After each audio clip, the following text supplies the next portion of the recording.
Bonjour à toutes et à tous, bienvenue à ce nouveau Good Morning Market. Nous sommes le vendredi 10 décembre 2021. La séance d'hier n'a pas été très volatile. Il y a eu visiblement une légère prise de bénéfice, hein. On peut le voir ici sur les indices, des indices qui sont en repli. On l'a dit, des indices sous résistance. Et ces résistances ont bien tenu. Certains indices s'en sortent mieux que d'autres. Le Dow Jones qui est resté collé à sa résistance, mais la plupart des indices se sont repliés au contact de ces dernières. Alors, hier, comme tous les jeudis, on a pris connaissance des demandes initiales d'inscription hebdomadaire au chômage. Et la surprise a été de taille, hein. Les demandes initiales sont tombées à 184 000. Pardon. C'est le niveau le plus bas depuis 1969. Alors, il faut savoir qu'il y a 2 semaines, on a connu la première baisse sous les 200 000 depuis plus de 50 ans, hein. Cela faisait 50 ans qu'on ne s'était pas replié sous les 200 000. Alors, on constate que le marché du travail se resserre considérablement et ça pourrait sceller la décision de tapering plus accéléré de la Réserve fédérale américaine. Donc, concrètement, il se peut que le tapering soit augmenté d'une réunion à l'autre et ça ouvrirait la voie à des hausses au milieu de l'année prochaine, voire à une réduction du bilan lui-même l'année prochaine. Alors, il y a des chances, hein, que les données en provenance des États-Unis aujourd'hui concernant l'inflation montrent une inflation supérieure à 7%. Ces données seront publiées à 14h30. Alors, concrètement, plusieurs cas de figure, hein. Si les données sont plus fortes qu'attendues, alors on sera vraiment focalisé sur la prochaine réunion du 15 décembre de la Réserve fédérale américaine, et la pression s'accentuera sur la Fed pour qu'elle accélère son tapering. Il faut noter, hein, tout de même que si les données sur l'inflation sous-entendent des hausses anticipées des taux d'intérêt, alors dans ce cas-là, les valeurs technologiques en souffriront. Elles seront frappées de plein fouet, et les valeurs cycliques seront largement favorisées. Donc, c'est ce qui pourrait intervenir en cette fin d'année si l'inflation sous-entend des hausses anticipées des taux d'intérêt. Donc, baisse des valeurs technologiques et des valeurs cycliques qui seront favorisées. Alors, on notera également, vous savez, on propose, hein, chez XTB les contrats d'émission de CO2 et il faut noter qu'ils ont atteint des niveaux assez élevés, les 90 euros par contrat. On fait une légère parenthèse là-dessus aujourd'hui. Bon, on a reculé à 80 euros hier. Alors, ce qu'il faut savoir, c'est qu'on a un seuil psychologique, une barrière qui semble insurmontable concernant ces contrats d'émission de CO2, c'est la barrière des 100 euros. Pourquoi? Parce que tout simplement, si les entreprises n'achètent pas de permis d'émission, elles paient cette somme justement de 100 euros comme pénalité. Donc, bon. Concrètement, ça semble assez invraisemblable que les contrats en eux-mêmes dépassent les 100 euros parce qu'il ne serait pas logique de payer des contrats qui ont un coût supérieur à l'amende dans le cas où on n'a pas de contrat. Mais ce qu'il faut savoir, c'est que même en cas d'amende, même si l'amende est imposée, l'entreprise sanctionnée doit encore acheter des permis sur le marché. Donc justement, cette résistance pour les contrats d'émission de CO2 à 100 dollars, à 100 euros pourrait être franchie. Il n'est pas exclu que le prix augmente au-dessus de cette barrière. Alors, il faut noter que les autorités allemandes ont déclaré vouloir maintenir les permis au-dessus de 60 euros pour continuer à faire pression pour accélérer le mix énergétique. Mais il faut savoir que les fortes hausses, hein, de ces dernières semaines sont dues à la hausse de la consommation de charbon en raison des prix élevés du gaz et des faibles stocks également de gaz, hein. Donc c'est encore un effet collatéral de la hausse des cours du gaz, ces contrats d'émission de CO2, hein. Je voulais faire une rapide parenthèse là-dessus, peut-être que certains d'entre vous sont intéressés étant donné qu'on le propose.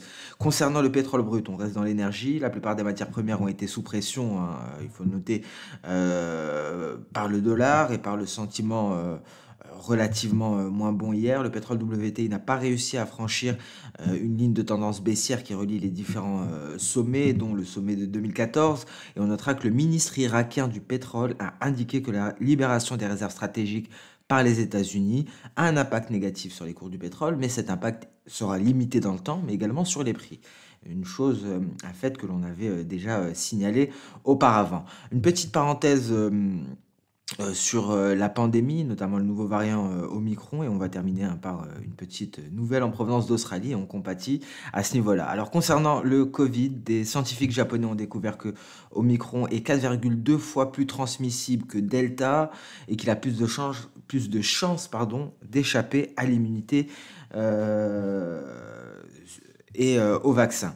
On notera en parallèle que le FMI a déclaré que les variants plus transmissibles comme Omicron pourraient coûter à l'économie mondiale 5 300 milliards de dollars supplémentaires, en plus de la perte actuelle de 12 500 milliards de dollars. Donc voilà pour les deux nouvelles concernant le nouveau variant.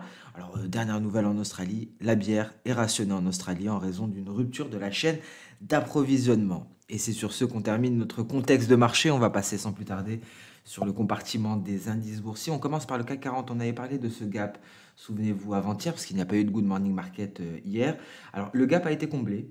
Le gap a été comblé dans son intégralité, vous voyez, et justement, hein, les 7060 points ont fait office de résistance pour le CAC 40 qui s'est replié depuis, et on revient ici à la borne inférieure. On avait mis le gap en évidence en vert, hein, vous voyez, il est ici, et donc on l'avait mis en évidence avec pour résistance les 7061. Donc vous voyez comme le CAC 40 se replie au contact de sa résistance. On l'a dit, seul le Dow Jones se maintient. Et on va voir un peu la configuration est quasi similaire pour tous les indices en données H4, sauf pour le Dow Jones. Vous voyez ici, on pourrait aller chercher éventuellement les 6915 points. C'est la Kijun, c'est la SSB. Donc voilà pour le support éventuel à aller chercher. Et un signal d'achat sera généré si on venait à s'installer au-dessus des 7060 points. Donc cette résistance. Voilà pour le CAC 40. Qu'en est-il du DAX? Un DAX qui s'est replié, qui a réintégré son nuage. Ce sera beaucoup plus clair en données H4. On avait en données H4 cette résistance. Souvenez-vous, on a ajouté la Kijun journalière ici. On avait dit que ce palier serait une résistance. C'est une résistance effectivement. Et on se replie à l'heure actuelle. On pourrait aller chercher la Kijun à 15 494 points. Alors quel est le raisonnement? Si on va chercher la Kijun, on pourrait rebondir. Dans ce cas-là, vous voyez, on a une vague A, B, C. Et le point D serait sur un record historique au-dessus du retracement externe de Fibo à 127,2%. Et ce serait la projection E à 16 578 points. Donc voilà la proposition que j'ai à vous faire concernant le DAX ce matin. Ce scénario me semble clairement plausible, hein, depuis notamment le rejet du franchissement de ce palier de Kijun journalier. Ici, c'est la Kijun journalière, je vous le rappelle, sur un graphique H4. Donc le repli pourrait éventuellement s'accentuer jusqu'à la Kijun. Et si on a un démarrage à ce niveau-là, donc le scénario serait renforcé, mais seule la cassure de ce niveau, de ce palier de Kijun à 15 838 points, donnerait un signal d'achat. Et dans ce cas-là, c'est pour aller chercher la projection E.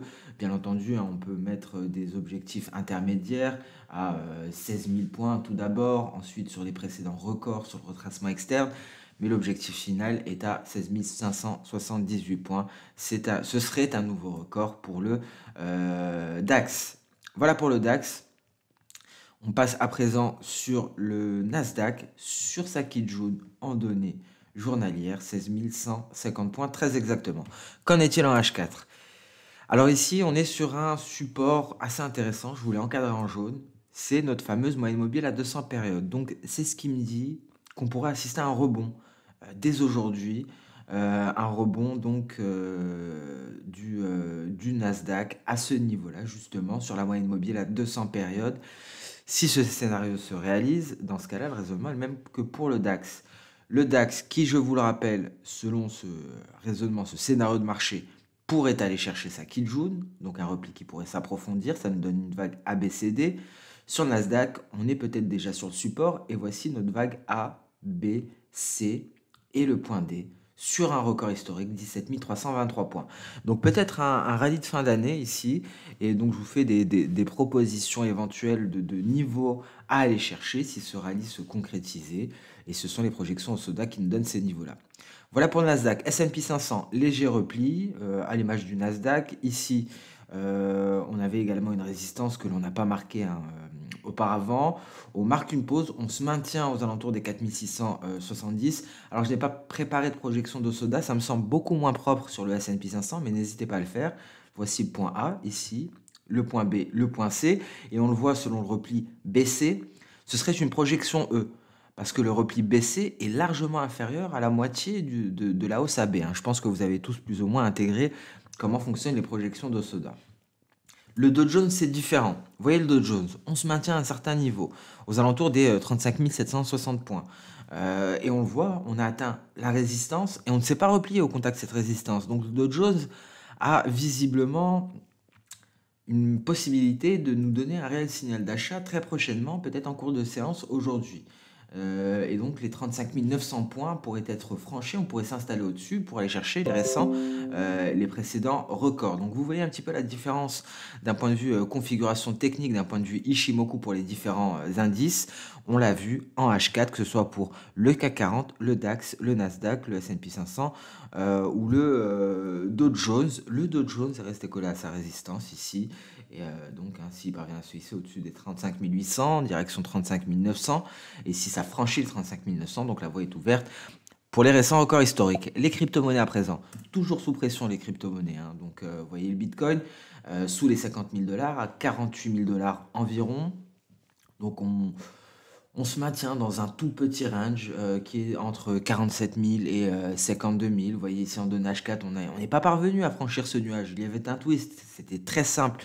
Donc ça manque vraiment de momentum concernant la hausse. Donc on est bien loin d'une reprise haussière pour le moment. Si le Bitcoin n'a pas réussi à traverser ce twist de nuage qui est censé favoriser la traversée, il faudrait un catalyseur pour franchir un nuage relativement épais. Et on en a parlé, je pense. Il y a eu de nombreuses positions qui ont été débouclées sur les crypto-monnaies et ça a entraîné un net repli. Bitcoin a perdu de sa dominance par rapport aux autres, aux altcoins. Et même l'Ethereum qui semble tirer son épingle du jeu n'arrive toujours pas à donner de réel signal. Vous voyez l'Ethereum, bon, ça c'est en données hebdomadaires, on passe en données journalières, on n'arrive pas à sortir de ce nuage, on est toujours à l'intérieur, on a longé le haut de nuage, et là on se replie considérablement pour aller chercher les 4000 dollars concernant l'Ether. Donc on a du mal concernant le marché des crypto-monnaies, on est même sorti par le bas du nuage, vous voyez en données H1. Donc même l'Ether, qui est plus prometteur en tout cas pour les semaines, voire les mois à venir, n'arrive pas à donner le top départ pour le marché des crypto-monnaies. Le Bitcoin perd de sa dominance, le Bitcoin n'arrive pas à franchir le nuage Ishimoku malgré un twist. Donc pour les crypto-monnaies, la reprise haussière, à mon avis, ce n'est pas pour tout de suite. Alors, le mieux pour les nouveaux entrants sur ce marché-là, les nouveaux acheteurs, ce serait d'attendre un creux. Ce serait qu'on marque un nouveau creux, un nouveau plus bas. Et là, effectivement, on pourrait voir s'il y a, si c'est le point de départ d'un éventuel nouveau rallye. Mais en tout cas, pour le moment, pour ceux qui sont déjà en position, il n'y a pas de signal de reprise haussière à l'heure actuelle.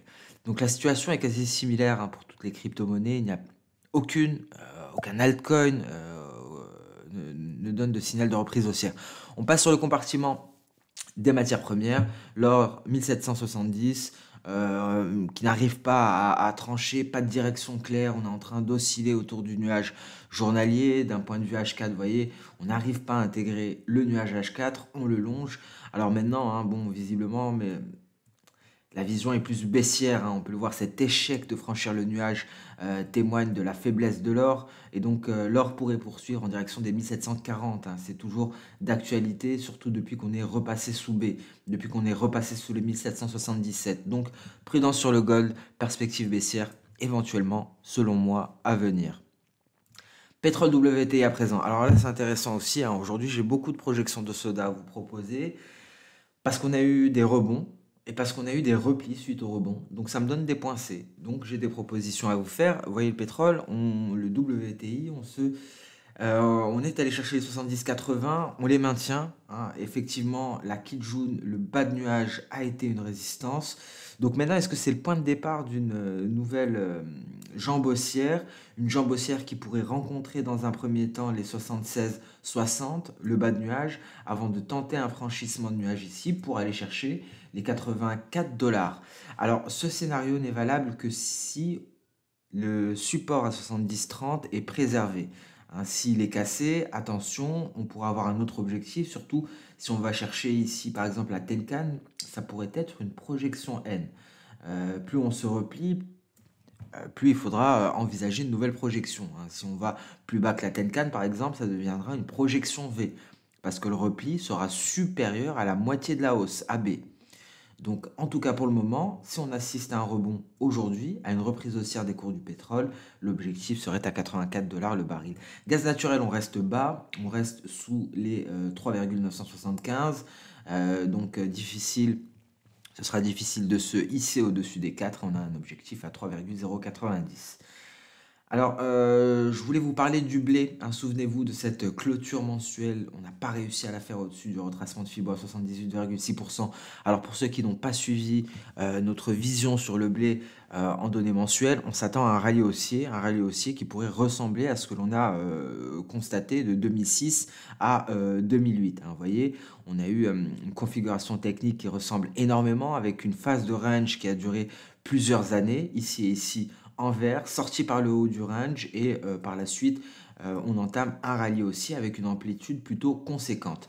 Le problème, c'est qu'à la clôture du mois de novembre, le dernier jour de cotation du mois de novembre, on s'est replié pour clôturer sous le retracement à 78,6%. Donc ça n'annule pas les perspectives haussières, mais ça les repousse d'une certaine manière. Depuis, on ne cesse de se replier sur le blé. Et ce qui est intéressant, on va le voir en données journalières, ici on est en données mensuelles, on atteint peut-être un support sur le blé en données journalières. Vous voyez ici, on atteint notre nuage. Un nuage en données journalières, mais parce qu'il y a un mais, prudence tout de même, parce qu'il y a eu tout de même une sorte de formation ici, elle n'est pas très belle, mais on peut la deviner, on peut la voir, une figure en épaule, tête-épaule.